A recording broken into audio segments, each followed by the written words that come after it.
नमस्कार.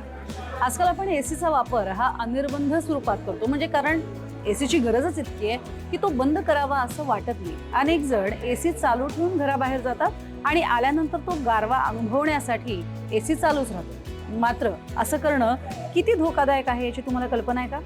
एसीचा मुळात वापर करत असताना तो किती काळ चालू राहावा, किती तासांसाठी तो चालू राहणं हे योग्य असतं, याबद्दलची आज मी तुम्हाला माहिती देण्याचा प्रयत्न करणार आहे. एका अधिकृत वेबसाईटने दिलेल्या माहितीनुसार तुमच्या खोलीचा आकार आणि त्याचबरोबरीनं एसीचं वजन यावरूनच हा ताळमेळ घालणं शक्य होणार आहे. पण आपली स्वतःची काळजी घेण्यासाठी काही महत्त्वाच्या बाबी आहेत, त्या मात्र लक्षात घेणं गरजेचं आहे. समजा तुमची खोली लहान आहे आणि तुम्ही 1 टनाचा एसी लावला असेल तर 8 ते 10 तास एसी हा सलग चालवला जाऊ शकतो. तसंच तुमची खोली जर मोठी असेल आणि तुम्ही 1.5 किंवा 2 टनाचा एसी वापरत असाल तर तुम्ही 12 तासांपर्यंत तुमचा एसी अगदी आरामात वापरू शकता.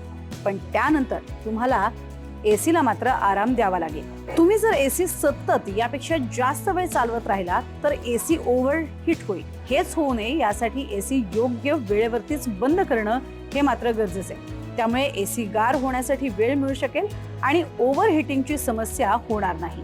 ओव्हरहीटिंग हीच एसी सलग चालू ठेवण्याची मोठी समस्या आहे.